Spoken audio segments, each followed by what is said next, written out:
देखिए, सरकार को समझ जाना चाहिए कि ये आम इंसान है, किसान है। 70% हमारे देश में किसानों की आबादी है और सरकार को इनके सामने घुटने टेकने ही पड़ेंगे, ये समझ जाना चाहिए।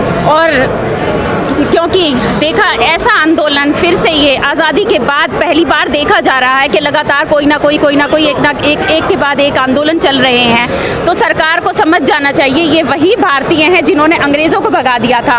तो ये इनके गलत कानूनों के खिलाफ वही भारतीय खड़े हैं। और मैं कहना चाहूँगी कंगना रनौत को, सबसे पहले उन्होंने जो एक टिप्पणी दी है माओ के ऊपर, कहा है 100 रुपये लेके आई हैं, कंगना को शर्म आनी चाहिए। उस कंगना ने जो है सारी माओ के ऊपर, देश की सारी माओ के ऊपर जो है ये इल्ज़ाम लगाया है। सरकार कह रही है कि हम किसानों की तरक्की के लिए कानून लाए, उन्हें मजबूती मिलेगी। जी नहीं, जबकि देखा जा रहा है कि ये सीधे जो रेट गवर्नमेंट की तरफ से सरकार किसानों को पहले मिलते थे, उस रेट से भी नीचे इनको फसलें बेचनी पड़ेंगी।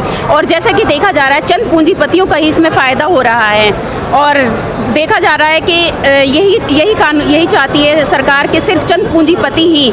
नहीं, आप एमएसपी की बात कर रहे हैं, सरकार तो कह रही है ना एमएसपी जारी रहेगी, तो क्यों नहीं विश्वास कर रहे हैं आप लोगों को?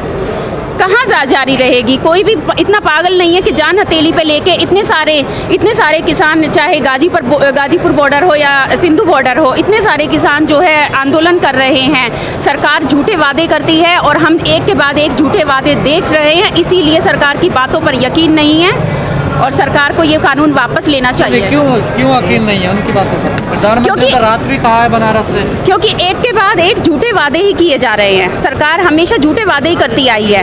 तो क्यों नहीं मानने आखिर किसानों की बात? अगर इनकी मांग सच्ची है और इन्हें किसानों को इससे दुख पहुंच रहा है, तो क्या आखिर सरकार इन्हें किसान नहीं समझ रही? क्या वजह है? देखिए, सरकार किसानों के साथ शुरू से अन्याय होता रहा है, जबकि किसान जो सरकारी रेट थे उस पर भी किसानों का हमेशा नुकसान होता रहा है। तो किसानों को सीधे किसानों को ही अपने रेट पर बेचने चाहिए, ना कि पूंजीपति खरीदे और फिर पूंजीपति अपने रेट पर बेचें। ये कानून नहीं आना चाहिए। बातचीत चल रही है, कहा जा रहा 3 बजे बातचीत होगी, तो क्या लग रहा है उससे कुछ निकलेगा, निर्णय कुछ निकलना चाहिए? बिल्कुल सरकार को मान लेना चाहिए, सरकार को घुटने रख देने चाहिए, क्योंकि ये आंदोलन पीछे हटने वाला नहीं है। और ये आंदोलन देखा जा रहा है कि आज़ादी के आंदोलन बार बार याद आता है हमें। ये वही आंदोलनकारी हैं, वही भारतीय हैं जिन्होंने अंग्रेज़ों को भगा दिया था। तो इनके जो कानून हमें नहीं मानने चाहिए, जो कानून देश के हित में नहीं है, किसानों के हित में नहीं है, जो कि एक बड़ी आबादी किसानों की हमारे देश में है। तो सरकार को मान लेनी चाहिए ये बात। मैडम, जो सरकार के लोग हैं वो ये कहते हैं कि ये किसान नहीं है, इनको बरगलाया गया है विपक्ष द्वारा। देखिए, सारे किसान हैं, कोई विपक्ष द्वारा बरकरार नहीं गया है। क्योंकि अगर सबसे ज़्यादा तो आप बहका रहे हैं, सबसे ज़्यादा तो ये सरकार बहका रही है, ये सरकार झूठे वादे कर रही है। तो हम आपकी बात पर क्यों नहीं यकीन कर रहे हैं?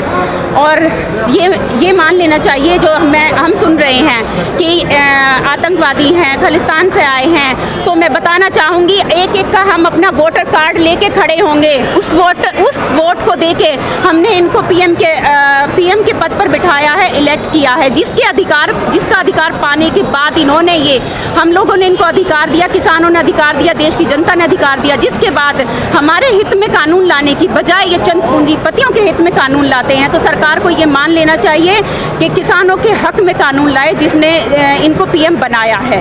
वो ये भी कहते हैं कि ये किसान नहीं है, महंगे जूते पहनते हैं, महंगे कपड़े पहनते हैं, अच्छी गाड़ियों में चलते हैं। तो फिर सरकार यहाँ आकर देख क्यों नहीं लेती है? यहाँ आकर देखे ना, एक रात इतनी सर्दी में जो है यहाँ किसान भाई बैठे हैं, तो आके इनके साथ एक रात गुजारे ना। देखे कौन कितने महंगे जूते कौन क्या पहने हुए हैं, एक चादर में ये लोग गुजार रहे हैं। हम ये कहना चाह रहे हैं, जो इन्होंने 3 अध्यादेश पास करके भेजे जो किसानों के हित में बता रहे हैं, और ये बार बार कह रहे हैं कि एमएसपी जारी रहेगी। तो हम किसान भी तो यही बात कहना चाह रहे हैं कि एमएसपी को आप जारी रख दो, हमें लिखित में कर दो। उसमें हम कौन सी अलग बात कह रहे हैं? अगर मैं ये कहने लगूँ ये लाल किला मेरा है, तो कौन मान लेगा? मुझे उसके पेपर दिखाने पड़ेंगे, मुझे अपने उसका पहनावा दिखाना पड़ेगा। तो हम भी तो सरकार से यही बात कह रहे हैं, एमएसपी को कानून बना दो, उसमें धारा जोड़ दो। हम कौन सा लगना है? मंडियों तो एमएसपी जारी रहेगी, प्रधानमंत्री बार उसकी श्योरिटी क्या है? लिखित में तो नहीं है, बात बराबरी तो कह रहे हैं, कानून में है ना? नहीं है ना, यही तो मांग करे, दिखा दो। राइटिंग में नहीं ना, लिखित में नहीं है ना, वर्बली कह रहे ये कर देंगे वो कर देंगे, कौन मान लेगा। हम ये कह रहे हैं 18 में दे दो, मैं MSP आपकी जारी रहेगी और उसके नीचे जो कानून खरीद करेंगे वो कानून के अपराध में आएगा। एक किसान अपना कोर्ट जा सकता है, जिसमें जोड़ दे, क्यों नहीं जा सकता कोर्ट? SDM को पावर दे रहे हैं, SDM सरकार को क्या मजबूरी है, क्यों नहीं ऐड कर रही इन चीज़ों को? ये भाई बिजनेसमैन की पार्टी है, जो अडानी अंबानी ने कह रहे हैं वे देश को लुटेंगे, लोगों किसानों का माल लुटेंगे, बड़े बड़े इन्हें स्टॉक लगाएंगे और अपने भाव अपने दाम पे उन्हें बेचेंगे। लेकिन आप कह रहे हो कि अडानी अंबानी की पार्टी अमीरों की पार्टी है, लेकिन वोट तो इसे जनता ने दिया, गरीब जनता ने वोट दिया। ये बड़े बड़े लोग हैं, ये डमरू बजाते हैं चुनाव के टाइम पे, हम ये कर देंगे, हम वो कर देंगे, अपने किसानों से वोट ले लेते हैं। बाद में जब गद्दी मिल जा, सीट मिल जा, पावर मिल जा, तब तक सबको भूल जाते हैं। तो आप क्या करने वाले हैं? सरकार के रवैये से नहीं लग रहा कि वो वापस? अगर नहीं देगा तो हम बैठे हैं, अपने शांतिपूर्ण तरीके से बैठे रहेंगे जब तक ये कानून वापस लेना पड़ेगा। लिखित में MSP गारंटी देनी पड़ेगी, आज दे दें, कल दे दें, 6 महीने में दे दें, तब तक भारत का किसान अन्नदाता नहीं हटेगा। लेकिन सर कब तक बैठोगे ऐसा? चाहे 1 साल हो जाए, क्या प्रॉब्लम है? जब किसान घर पे मर रहा तो यहाँ आने में क्या दिक्कत है? मरने में अपनी मांग का अधिकार पाने में क्या प्रॉब्लम है?